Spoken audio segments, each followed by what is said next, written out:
can't. I think I like it. Hi guys, సెండల్ movie చూసేసాను భయ్య. నాకు ఎలా అనిపించిందో మీకు చెప్తాను. సినిమా ఫస్ట్ నుంచి ఎండింగ్ వరకు మస్తు అంటే మస్తు అనిపిస్తుంది. అండ్ ఇదొక సింపుల్ స్టోరీ. 4-5 క్యారెక్టర్స్ ని పెట్టి డైరెక్టర్ అంతా సినిమా మొత్తం తీసేసిండు.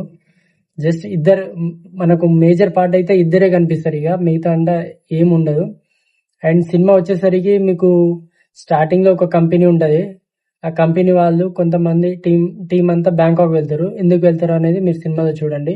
వెళ్లే సమయంలో ప్లేన్ క్రాష్ అవుతుంది. ఆ ప్లేన్ క్రాష్ అయ్యి ఒక ఐలాండ్ లో పడతారు. ఒక ఇద్దరు సేవ్ అవుతారు. అండ్ అక్కడ నుంచి సినిమా స్టార్ట్. ఇక ఎట్లా బతుకుతారు, ఎక్కడికి వస్తారు, అసలు ఏం తింటారు, ఏం చేస్తారు అనేది సినిమా.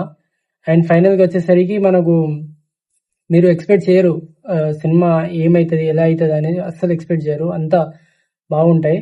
ప్లేన్ క్రాష్ లో అయితే కొన్ని సీన్లు ఉంటాయి భయ్య, మీకు నేను 3Dలో చూసిన, కొన్ని అయితే మస్తు ఉంటాయి. అండ్ ఫైట్ సీన్స్ కానీ, అండ్ అవి ఒక హీరోయిన్ కొట్టే ఆమె చాలా చాలా అంటే చాలా బాగుంటాయి అవన్నీ సీన్స్. అండ్ ఫైనల్ గా ఈ మూవీకి నేను ఇచ్చే రేటింగ్ 3.50 టమాటోస్. అండ్ మీకు ఎలా అనిపించిందో కామెంట్ చేయండి.